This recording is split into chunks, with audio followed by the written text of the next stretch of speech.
remember driving through the streets of literally empty Los Angeles and blasting the song, and it just made me feel happy. And I was like, that's what I want to release with the world. Just 3 minutes of happiness and making someone feel happy somewhere in the world. This is Two Faces for Radio. Well, hello then. How are you doing? Hi, I'm good. How are you? Not too bad. We'll go ahead and dive right into it. Let's see. We were looking at. We didn't realize exactly how big of an actor you were until we really started diving into it. We were like, all right, she's got this new single, and then we were doing like a little prep work, and you do Descendants, and then you got the new Michael Bay movie that's coming to Hulu soon. Tell us a little bit about that. How'd you get into that? Well, that Michael Bay movie was pretty surreal. It was the first movie shot during the pandemic about a pandemic. So it was one of the coolest experiences of my life to work on that movie and just to be a part of that cast. It was wild. So it's so cool that it's, coming to Hulu soon and that it's out for the world.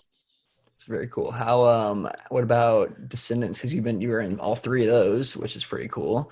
Yeah. Descendants changed my life really. That was my first job. And I was a college student writing songs every night and going on auditions 5 times a week. And then all of a sudden I walked out of final exams and I got the call that I was cast in Descendants, and my life was changed forever. That's insane. Oh, geez. So you didn't have to drop out or anything like that. It was just the day you were done. No, it wasn't finals of senior year. I wish it was final sophomore. Yeah, I know. Final sophomore year is when I got my first job, and I kept going all through junior year, and I have 9 units left, 9 credits left. So I will graduate when I'm 40, and you guys are all invited. Perfect. That sounds awesome. How different, if you had to choose one between acting and singing, is there one that really so tough? It's so tough. Yeah, it's tough. And I don't say it just to give the politically correct answer. Genuinely, I really love both for very different reasons. And I think it's because I love being a storyteller, and I love just telling stories, whether it's through song. There is no feeling in the world like being on stage and hearing people sing back your song, and then being on set and stepping into a character's shoes is also just the wildest thing. So I'm lucky that I get to do both. So talk to me a little bit about this new single you got out, right? Fool's Gold. Yes. The music video is insane, by the way. We'll get to that in a minute. But tell us a little bit, give us the background of the song. So Fool's Gold is the beginning of a story that I'm sharing with the world that starts off with this song, which is the beginning of love. And the story is a girl who's kind of at the cusp of falling heart first for this guy who feels too good to be true. So metaphorically, she's kind of playing with fire, which is where the idea of fire kind of came in for the music video and all of that. And also, fun fact, fire actually means the birth or beginning of something rather than destruction, which I thought was really cool, which is why I wanted to go for the theme of fire to tell the visual story of the song. And yeah, I finished the record in the middle of the pandemic, and I remember driving through the streets of literally empty Los Angeles and blasting the song, and it just made me feel happy. And I was like, that's what I want to release with the world. Just 3 minutes of happiness and making someone feel happy somewhere in the world. How was that recording and writing in a pandemic? It's been in the beginning, it was definitely, we weren't going into studios until a couple of months in, and then it got a little bit safer and we get tested all the time and such, and then it kind of became our sanctuary. I would say every writer and artist would probably agree that it's become the safe space in the middle of all of this. And I guess a lot of bubbled up creativity has been happening over the last year, so it's been a really creative space too.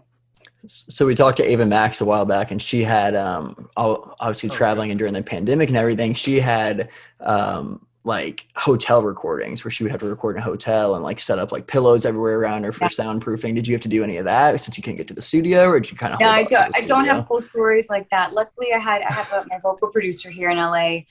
He has a studio in his house, and he was super quarantined.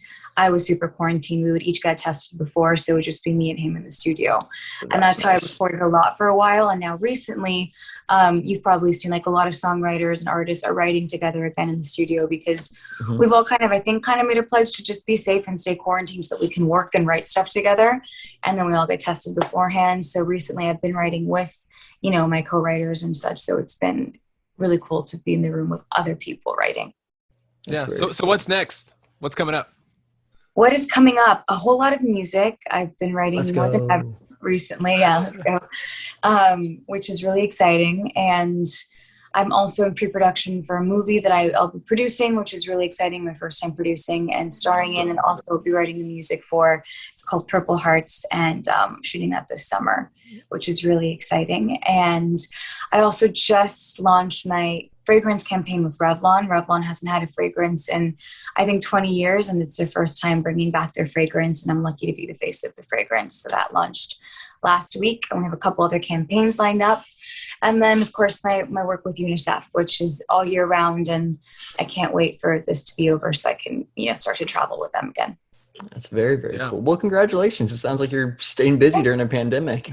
Trying to. I'm rewatching Friends every once in a while, or How I Met Your Mother. Is that your go-to, Friends? I've